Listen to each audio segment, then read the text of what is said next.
প্রিয় দর্শক, আসসালামু আলাইকুম। সবাইকে স্বাগত জানাচ্ছি এটিএন বাংলায় স্বাস্থ্য বিষয়ক সরাসরি সম্প্রচারিত অনুষ্ঠান হেলথ ফর পিপল থেকে। আমি ডক্টর সাবির হাসান।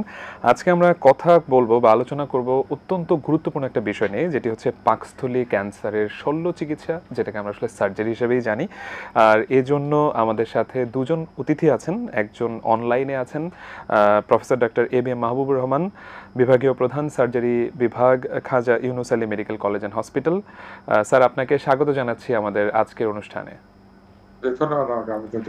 এবং আমাদের সাথে স্টুডিওতে আছেন অতিথি হিসেবে ডাক্তার মোহাম্মদ আবুল কালাম আজাদ, সহকারী অধ্যাপক, surgery department, Dhaka medical college and hospital. Sir, আপনাকেও স্বাগত জানাচ্ছি হেলথ ফর পিপলে। ধন্যবাদ।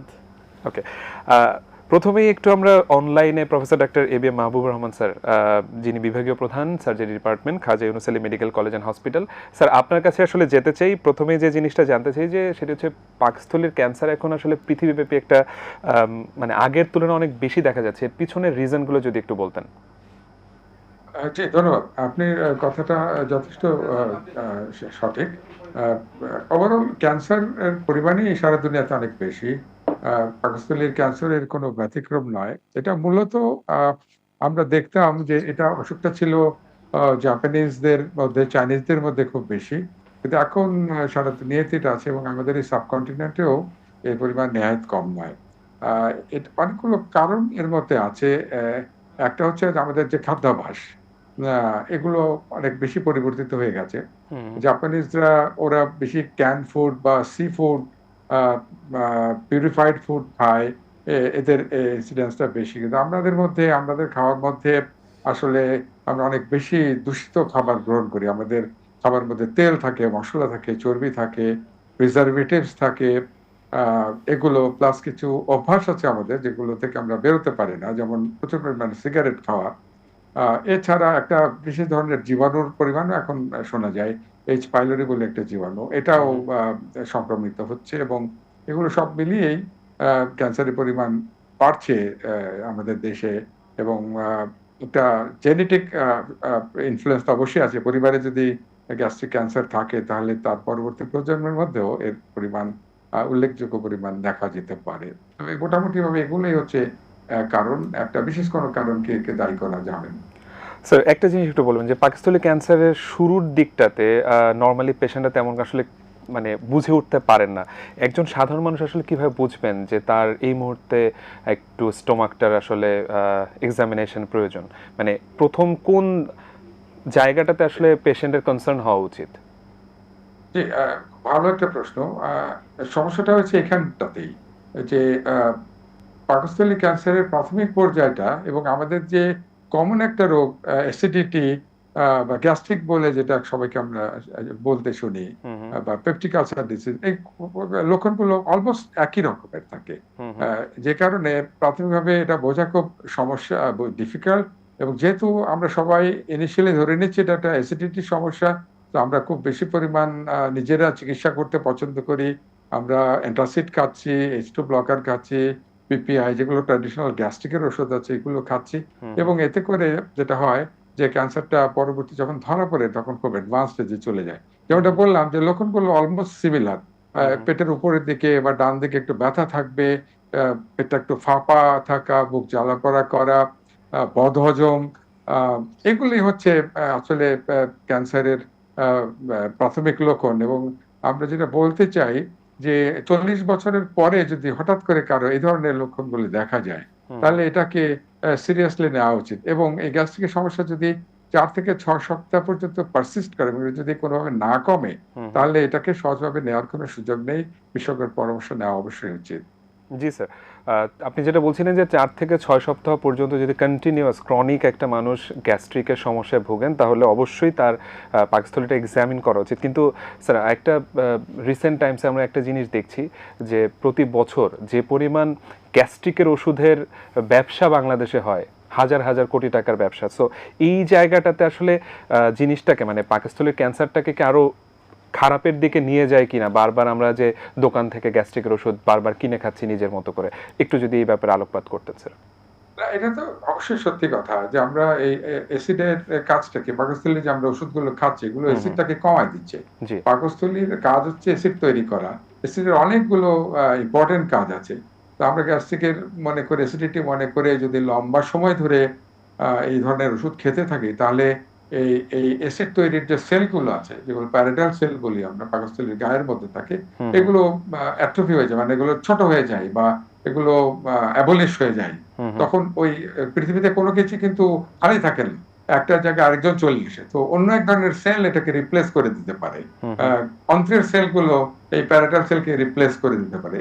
তো এটাকে আমরা মেটাপ্লাসিয়া বলছি বা ডিসপ্লাসিয়া বলছি। হুম হুম এগুলো কিন্তু পরবর্তীকালে ক্যান্সার তৈরি হওয়ার জন্য একটা উত্তম ক্ষেত্র হিসেবে আ প্রতিষ্ঠিত হয়। সুতরাং লম্বা সময় ধরে ডাক্তারের পরামর্শ ছাড়া এই ধরনের ওষুধ খাওয়া, ইচ্ছামত খাওয়া মোটেই উচিত নয়।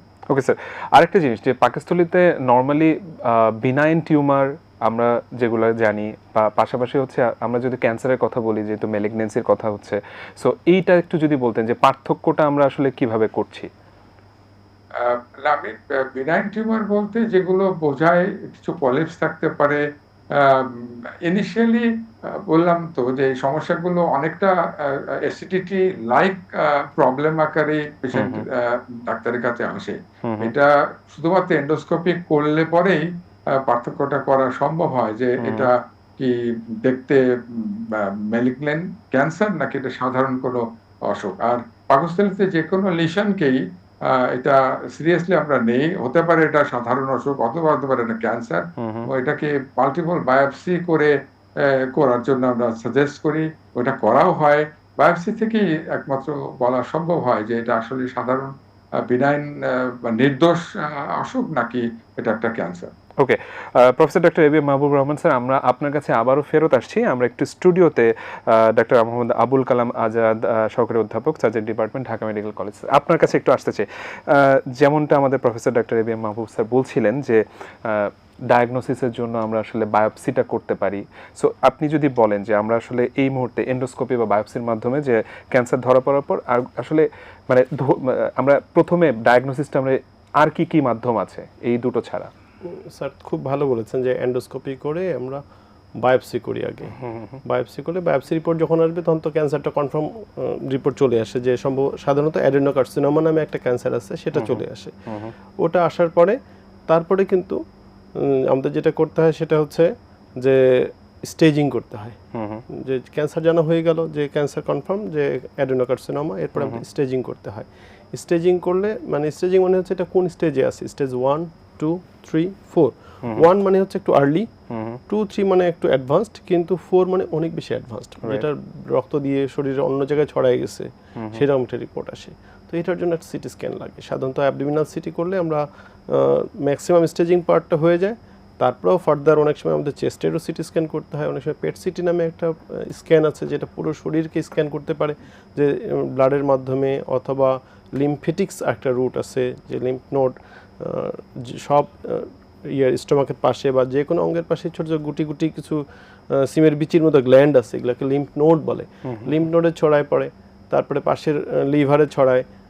এগুলো কোথায় কীভাবে ছড়ালো তার জন্য সিটি স্ক্যান খুব ভালো। সিটি স্ক্যানে আমাদের একটা লোকাল স্টেজিং বা ব্লাড বর্ন যে স্টেজিং সেটা কোথায় কোথায় ছড়ালো সেটা জানতে পারি। তো এটা করলেই আমরা রোগের অবস্থানটা বুঝতে পারলাম যে কত দূর গেল ক্যান্সারটা। এরপরে আমরা কিন্তু তারপরে আমরা সাধারণত একটা টিউমার বোর্ডের আয়োজন করি। টিউমার বোর্ডের একটা আয়োজন করলে সেখান থেকে আমরা জানতে পারি যে এরপরে আমরা রোগীর জন্য কীভাবে ম্যানেজমেন্ট করব।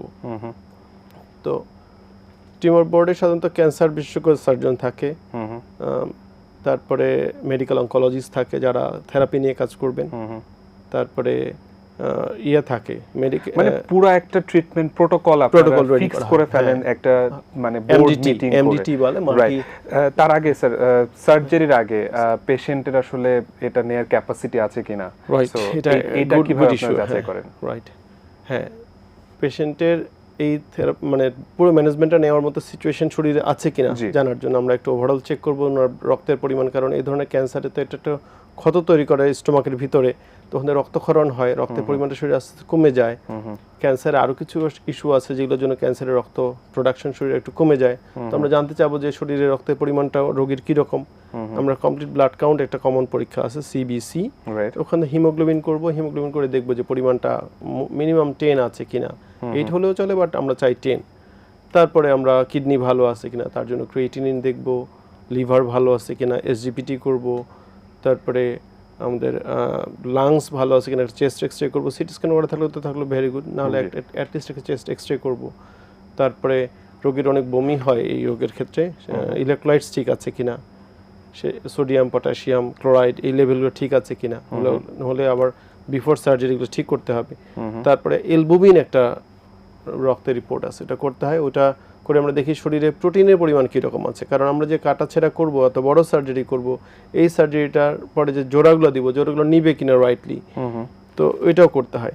এগুলো করে আলটিমেটলি আমরা রোগীর তারপর ব্লাড গ্রুপ করতে হয়, থাইরয়েড ফাংশন টেস্ট করতে হয়, বেশ কিছু অ্যাসেসমেন্ট শরীরের জন্য আছে। আমরা মোটামুটি শরীরের চিকিৎসা মানে চেক করে দেখলাম যে সে capable to take the surgery. So তারপর যে আপনারা কোন প্রসেসে কোন মানে অস্ত্রোপচারের তো অনেক ধরনের অনেকগুলো ধরন আছে, সো আপনারা কোন ধরনের ইয়েতে মানে পাকস্থলী ক্যান্সারের ক্ষেত্রে কোন ধরনগুলো আসলে ফলো করছেন? সার্জিক্যাল কোন অপশনসগুলো, রাইট, ধন্যবাদ। তো এখানে আসলে মানে ডেফিনেটলি বর্তমানে তো অনেক আধুনিক ফরম্যাট চলে আসছে, বাট আমাদের মেইন প্ল্যান হচ্ছে গ্যাস্ট্রেক্টমি করা। যে স্টোমাকের স্যার তো বলেছেন যে স্টোমাকের নিচের অংশেও ক্যান্সার হতে পারে, উপরের অংশেও ক্যান্সার হতে পারে। আমরা বলি distal cancer and proximal cancer. Distal ক্যান্সারের সঙ্গে স্যার বলেছিলেন যে এইচ পাইলোরি নামে একটা জীবাণু, ওটা খুব বেশি জড়িত থাকে। আর উপরের অংশের এবং এইচ পাইলোরির সঙ্গে গরিব মানুষদের আমাদের এই সাবকন্টিনেন্টের ডিস্টাল ক্যান্সারগুলো বেশি, অর্থাৎ পাকস্থলীর নিচের অংশ। আর পাকস্থলীর উপরের অংশে আবার রিচম্যানদের এটা বেশি হয়, যেটা গ্যাস্ট্রো ইসোফেজিয়াল রিফ্লাক্স ডিসঅর্ডার নামে একটা গ্যাস্ট্রিক প্রবলেম আছে, ওটার সঙ্গে বেশি রিলেটেড। তো ওইটা হলে সাধারণত কমপ্লিট গ্যাস্ট্রেক্টমি করা লাগে, টোটাল গ্যাস্ট্রেক্টমি। আর ডিস্টাল পার্টে হলে ডিস্টাল পার্শিয়াল গ্যাস্ট্রেক্টমি, এটা একটা বড় সার্জারি, কিন্তু এখানে স্টোমাকের কিছু অংশ রেখে দেওয়া যায়, যার জন্য ফলোইং সার্জারি রোগীর লাইফ মোটামুটি ভালো থাকে। রাইট, আপনি যেটা বলছেন যে কমপ্লিট গ্যাস্ট্রেক্টমি, যেটা আসলে পুরো পাকস্থলীটাই আমরা কেটে ফেলে দিব। সো এই জায়গাটাতে মানুষ খুব বেশি ভয় পায় যে আসলে পাকস্থলী যদি কেটেই ফেলে দিই তাহলে এর পরবর্তী জীবন আসলে আমি কিভাবে মানে খাওয়া দাওয়াটাই করব কিভাবে, যদি একটু ব্যাখ্যা করতেন। আসলে যদিও কমপ্লিট যখন গ্যাস্ট্রেক্টমি করা হয় তখন পুরো স্টোমাক কেটে ফেলে দিয়ে স্টোমাক কেটে ফেলে দিলে তো উপরে থাকে ইসোফেগাসের সঙ্গে ডিওডেনামের পরে একটা অংশ ক্ষুদ্রান্ত্রের জেজুনামকে নিয়ে লাগিয়ে দেওয়া হয়। তখন খাবার আমরা শর্ট ফ্রিকোয়েন্ট মিল দিতে বলি, যে অল্প অল্প করে বারবার খাবেন, একসঙ্গে বেশি খাবার দরকার নেই। আচ্ছা, এইটুকু একটু ডিসকমফোর্ট হয়, বাট উইথ টাইম এটা ফিজিওলজিক্যাল একটা অ্যাডাপ্টেশন আছে, ঠিক হয়ে যায় কিন্তু। ওকে, সো তার মানে হচ্ছে ডিস্টাল পার্শিয়াল গ্যাস্ট্রেক্টমি করলে কিন্তু এই ধরনের এতটা হয় না। ডিস্টাল পার্শিয়াল গ্যাস্ট্রেক্টমি করলে লাইফ নিয়ার নরমাল থাকে। ওকে, সো জীবনযাত্রায় তার আসলে মানে পরবর্তীতে কি ধরনের মানে আপনি বলছেন যে অ্যাডাপ্টেশন, বাট তারপরও মানে প্রথম কিছুদিন তো আসলে তাকে এক ধরনের প্রবলেমের মধ্যে দিয়ে যেতে হয়, যেহেতু কম খেতে হচ্ছে, অল্প অল্প করে বারবার খেতে হয়। জি স্যার, আরেকটা জিনিস একটু জানতে চাই, সেটা হচ্ছে অস্ত্রোপচারের পর আসলে রোগীর কতদিন সাধারণত সময় লাগে যে সে আবার নরমাল লাইফে তার ফিরে আসার জন্য? জি, সাধারণত 3 থেকে 6 সপ্তাহ লাগে নরমাল ফিরে আসতে। তো কিন্তু এটা যদি আবার আধুনিক কিছু মডালিটিস আছে, যে লাইক ল্যাপারোস্কোপিক গ্যাস্ট্রেক্টমি অথবা রোবোটিক গ্যাস্ট্রেক্টমি, এই ধরনের সিচুয়েশনও যদি আসে তাহলে সুবিধা আছে যে ওগুলাতে কিন্তু আমরা পোর্ট করে ভিতরে ঢুকতেছি, ফুটা করে পেটে ঢুকা, এবং টোটাল সার্জারিটা কম বেশি একই রকম হবে, কিন্তু আরো প্রিসাইজ ওয়েতে হবে, আরো নিখুঁতভাবে হবে। যেখানে এখানে ছড়িয়েছে পুরো জায়গাটাকে এন ব্লক করে নিয়ে আসতে পারি। এন ব্লক করে যখন নিয়ে আসতে পারি এবং পেটের ভিতরে যে এত কিছু হচ্ছে, বাইরে কাটাকাটি খুবই কম, এর ফলে রোগী অনেকটা পেন ফ্রি থাকে, ভালো থাকে। দেখা যায় অপারেশন 2 দিন পরে রোগী অনেক ভালো, এবং 7 দিন পর থেকে প্রায় নরমাল। ওকে, মানে মোটামুটি আর্লি রিটার্ন টু হোম, রোগী খুব তাড়াতাড়ি কাজে ফিরতে পারে, রোগীর ব্যথার পরিমাণ অনেক কম থাকে। জি, ইভেন আসলে অনেক কম হয় ল্যাপারোস্কোপিক মাধ্যমে বা রোবোটিক্সের মাধ্যমে। রাইট, ডক্টর মোহাম্মদ আবুল কালাম আজাদ, আপনাকে অসংখ্য ধন্যবাদ। আমরা একটু professor doctor ABM Mahbubur Rahman sir, departmental head surgery department, Khaja Yunus Ali medical college. Sir, আপনার কাছে আরেকবার ফেরত আসতে চাই। স্যার, ডক্টর আজাদ অনেক কিছুই বলছিলেন, সো আপনি যদি কিছু অ্যাড করতে চান এটার সাথে। না, বেসিক্যালি অ্যাকচুয়ালি আপনি কি ট্রিটমেন্টের কথা বলছেন? জি স্যার। আচ্ছা, ট্রিটমেন্টটা উনি অনেকটাই কভার করেছেন। আমাকে শুধু যেটা অ্যাড করার বিষয় সেটা হলো যে আসলে এই ট্রিটমেন্টগুলো স্ট্যান্ডার্ডাইজ করা হয়েছে সারা দেশেই, সারা দুনিয়াতেই। বিভিন্ন দেশেই ক্যান্সার বোর্ড আছে, তারা এগুলোর প্রোটোকল তৈরি করেন এবং আমাদের দেশেও আমরা এই প্রোটোকলগুলোকেই ফলো করি। এবং সেই ক্ষেত্রে আমাদের সাথে ওয়েস্টার্ন ওয়ার্ল্ডের চিকিৎসার তেমন কোনো পার্থক্য নেই। অ্যাপ্রোচটা অলমোস্ট সেম। যেমন ধরেন আমি প্রথমে আলোচনা করছিলাম এগুলো আর্লি ক্যান্সার, যেগুলো একদম প্রাথমিক ক্ষেত্রে, রাইট। যেটা আমাদের দেশে শনাক্ত করাটা খুব দুরূহ, কারণ রোগী আমাদের কাছে খুব লেট স্টেজে আসে। রাইট। তো আর্লি স্টেজে আসতে পারলে শুধুমাত্র এন্ডোস্কোপি করে কিন্তু অপারেশন করে টিউমারটাকে ফেলে দেওয়া সম্ভব, কাটাছেড়ার কোনো প্রয়োজনই নেই। কিন্তু অ্যাডভান্স স্টেজে আসলে তখন যেটা হয় যে আমরা দেখতে চাইবো, যেমনটা উনি বললেন যে একটা টিউমার বোর্ড করা হয়, অনকোলজিস্ট থাকেন, দেন আমরা সিদ্ধান্ত নেই যে আসলে কি করব। তো মোদ্দা কথা, যদি অপারেশন করা যায় তাহলে ক্যান্সারের অপারেশন চিকিৎসাটাই সবচেয়ে মানে প্রথমে করা উচিত। তারপরেও যদি একটা পেশেন্টের, যে আমাদের যে গাইডলাইন যেটা বলে যে একটা পেশেন্টের যদি ক্যান্সার থেকে অথচ তার কোনো খেতে অসুবিধা হচ্ছে না, সেক্ষেত্রে কিছু থেরাপি আগে দিয়ে নিতে পারলে পরবর্তীতে অপারেশনটার সাকসেস রেট অনেক ভালো হয়।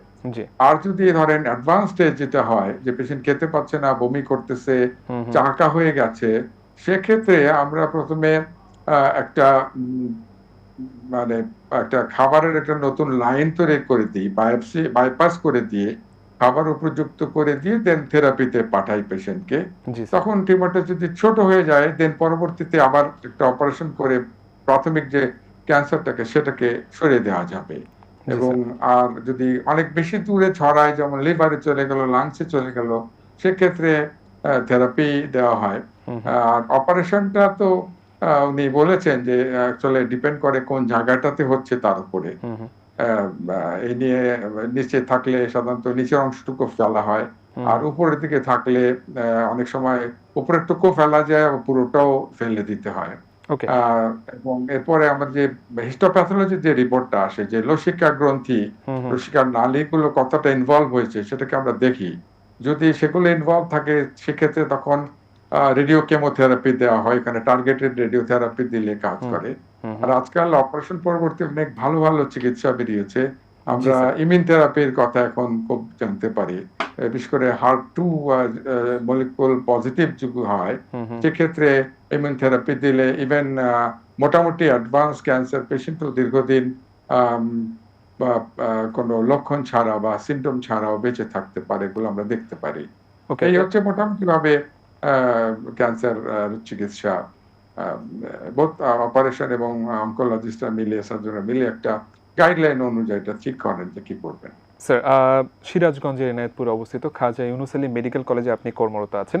একটু যদি বলেন যে ঢাকার বাইরে, যেহেতু একটু পেরিফেরিতে, সো সেক্ষেত্রে আপনি যে ট্রিটমেন্ট প্রোটোকলগুলোর কথা বলছেন, যে আসলে এই যে জটিল রোগের তো চিকিৎসা আলটিমেটলি, এটা আপনারা কিভাবে প্রোভাইড করছেন পেশেন্টদেরকে?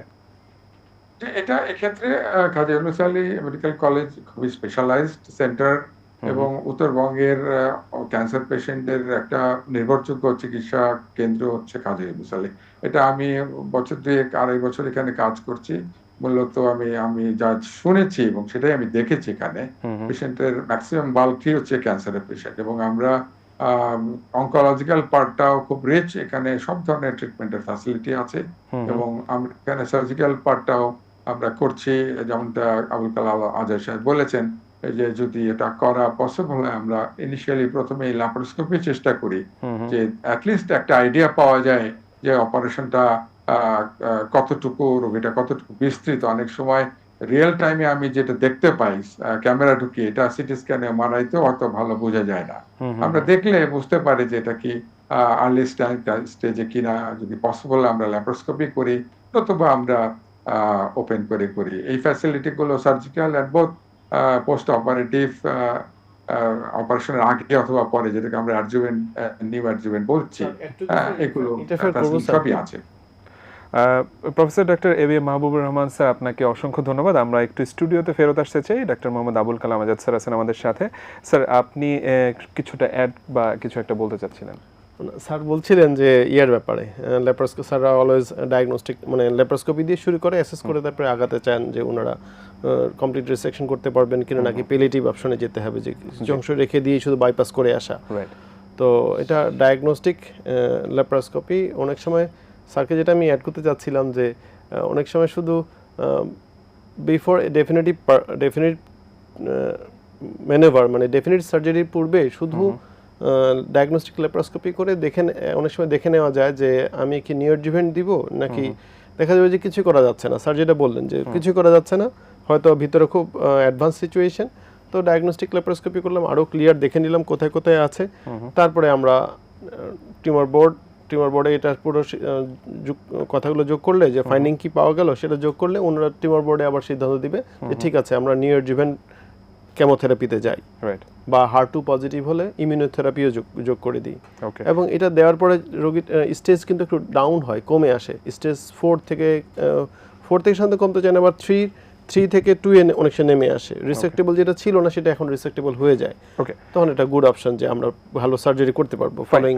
আমি আরেকটা জিনিস আপনার কাছে জানতে চাই যে সার্জারি হয়ে গেছে তারপরও কি স্টোমাকে ধরেন যে আমরা একটু পার্শিয়াল গ্যাস্ট্রেক্টমি করেছি, ডিস্টাল পার্শিয়াল গ্যাস্ট্রেক্টমি, সেই ক্ষেত্রে কি আবার অন্য পার্টে ক্যান্সার ছড়াতে পারে কিনা? যখন কমপ্লিট রিসেকশন হয়ে যায় তারপরেও ছড়াতে পারে কিনা। ওকে, এই যদি ছড়াতে পারে তাহলে মানে আর যাতে না ছড়ায় এর জন্য আসলে কি কি করণীয় বা কি আমাদের প্রথম মানে কিভাবে আমরা প্রিভেন্ট করতে পারি এটা? আচ্ছা, যদি রিকারেন্স প্রিভেনশনের জন্য ধন্যবাদ, ভালো একটা খুবই গুরুত্বপূর্ণ প্রশ্ন যে রিকারেন্স প্রিভেনশন। এটার জন্য এক নম্বর কথা হচ্ছে সার্জারি খুবই ভালো হতে হবে, অর্থাৎ টিউমার বোর্ড তো একটা গুরুত্বপূর্ণ সিদ্ধান্ত নেবে এবং সেই সিদ্ধান্তগুলো খুব পুঙ্খানুপুঙ্খভাবে মানতে হবে। লাইক সার্জারি যেন খুব মেটিকুলাসলি হয়, যে যতটুকু জায়গায় ছড়িয়েছিল পুরোটা আমরা নিয়ে আসতে পেরেছি।